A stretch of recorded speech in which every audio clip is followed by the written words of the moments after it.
20 minutes. That's roughly how long you last inside your parents' house before you hear it happen. Your own voice saying, "I know, Mom," in a tone you retired 20 years ago. You didn't decide to use that voice.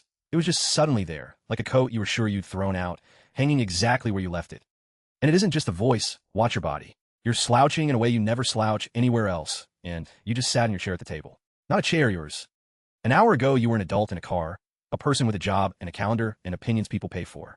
None of those people would recognize whoever is currently sulking about being asked if they've eaten. So here's the honest question. Somewhere between the motorway and the kettle going on, a whole grown-up went missing, and you'd like to know where. Notice that it happens on a schedule. The drive there, you yourself, the doorstep, still yourself. It's the threshold that does it, one step over, and something old switches on. Within the first hour, the whole cast has assembled. Your mother is asking whether you've eaten, your father is explaining the route you should have taken, and you're rolling your eyes at a ceiling you used to know every crack of. If your sibling is there, give it 1 hour more. Last month you helped them move house, and tonight, by dinner, you would genuinely fight them for the remote. And your partner, if you brought one, is watching all of this with a very careful expression. Later, in the car, they'll say it gently. You're different here. Different how exactly? Younger, touchier, somehow both more irritable and more helpless. You, who files taxes and assembles furniture, just ask where the glasses are kept in your own childhood kitchen. So let's say the strange thing plainly. You didn't bring your whole self to this house. You walked in, and the house handed you an older one. And if that's ever bothered you, if you've driven away thinking, why do I turn into that person here? Then stay. There's a reason, and it's kinder than you think. Start with an idea that sounds wrong until it doesn't. Yourself isn't stored in one place, inside you, like a file on a single machine. It's distributed in pieces of who you are alive and other people. Everyone who knows you keeps a version of you on file. Your barista's file is thin, a name and an order. The people who raised you hold the oldest file in existence. That file was opened before you could speak. It holds your fevers, the food you spat out, the way you cried at the school gate, decades deep and heavy with love. It just has one flaw. It updates slowly. Psychologists call these files working models. The running idea each person carries of who you are and what you need. And here's the catch. We don't just hold them about each other. We perform to match the one being held about us. You do it everywhere, all day. With your boss, you're measured. With your oldest friend, you're 18 again within one drink. You are always quietly becoming the person the room remembers. So when you walk into the house where the oldest file lives, you're not losing yourself. You're sinking to the most detailed, most out-of-date record of you on Earth. And the house itself isn't on it. The smell of that hallway, the particular click of that front door, the banister under your hand, every cue pulls the same era version of you up with it. People who study memory call it context-dependent recall. What you learn in a place comes back easiest in that place. You learn how to be somebody's child in these rooms. The rooms remember the lesson, even when you'd rather they didn't. Your childhood bedroom is the strongest dose. You sit down on the narrow bed, and 40 minutes disappear. You're not sulking, you're time traveling. Then there's the system. A family isn't a collection of people. It's a mobile, the hanging kind that turns above a cot. Every piece balances every other piece, and if you touch one, all of them move. Long ago, your family's mobile found its balance, and it did that by giving everyone a position. The responsible one, the funny one, the difficult one, the baby, whatever yours was, the whole shape depended on you staying in it.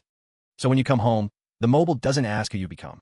It rehangs you where you used to be, because that's the only arrangement in which it knows how to balance. That's why the regression feels so total. It isn't one habit coming back. It's an entire ecosystem rebooting with a part already written for you. Because the part was written early. Think back far enough, and you can almost watch it being cast. Maybe you got responsible. There was a year the house needed an extra adult, and you were the nearest thing available, so you learned to read the bills on the doormat and keep your worries small. Maybe you got funny. Somewhere along the line, you noticed that a joke, timed right, could take the temperature of a whole room down. So you became the thermostat, and nobody ever asked what the thermostat was feeling. Maybe you got difficult, not because you were, but because every mobile needs one piece to carry the tilt. The one whose name got said with a sigh. That sigh became a room you've lived in ever since. Or maybe you got the baby, and your file froze earliest of all. 30 years on, they still cut you slack you don't want, still explain things you understand, still soften the news before it reaches you. Whichever it was, understand what the role really was. It wasn't a costume someone forced on you. It was your childhood answer to a real question. What does this family need me to be? So, it holds. And you answered it brilliantly. The role worked, the house held. That's worth saying without irony. The kid who took that part kept something balanced that needed balancing. The trouble is only this, the contract never got reviewed. You grew, the house changed, and the part stayed on file, waiting for you at the door like a uniform that no longer fits, that you will absolutely put on anyway. Now cross the kitchen, because you're not the only one time traveling. Look at your mother properly. The moment you cross that threshold, she regressed too. Have you eaten isn't a doubt about your competence. It's the oldest sentence in her file of you. For years, whether you'd eaten was the whole job, and the question survived the child it was written for. Your father, telling you the route you should have driven, listen underneath it. There was a decade when handing you the world's instructions was how he loved you. Roads, plugs, interest rates. He isn't doubting you. He's still delivering. They're reading from files 30 years deep, in the only house where those files still open, and you're snapping at them from inside yours.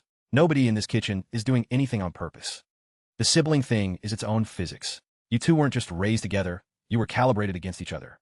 Older and younger, steady and wild. Whatever the axis was, each of you was one end of it. So when you're both back under this roof, the old axis reasserts itself. The argument about the remote is not about the remote. It's two adults checking, with genuine alarm, that the seesaw still balances the old way. And notice how fast it happens with them, faster than with anyone. One particular tone of voice, 3 notes of it, and you're not a person with a mortgage anymore. You're a ranking. This is also why bringing a partner home feels so strangely exposing. It's not the house you're embarrassed by. It's that 2 files of you are open in the same room, and they don't match. Your partner fell for the settled, current version, and now they're watching an earlier release, moodier, twitchier, arguing about a remote. No wonder you keep glancing at them. You're checking whether they can still see you underneath. Then comes the part nobody warns you about, the drive home. 20 minutes of motorway silence, and then the question you ask the windscreen. Why do I still do that? Because there's a real grief in it, and it deserves its name. The people who made you are the people least able to see what you became. At the one table where you most want to be met as you are, you keep being met as you were. You probably tried to force the update. The promotion announced a little too loudly. The elaborate meal cooked in her kitchen. His route corrected with the actual map. Little press releases from the adult self, and the file didn't move. Or you tried it the other way, visiting less, keeping the calls short. If the house only runs the old version of you, maybe the answer is to stop walking in. Except the missing starts before you've even left their street. So now hold the whole pattern up to the light, because everything in it is about to turn over.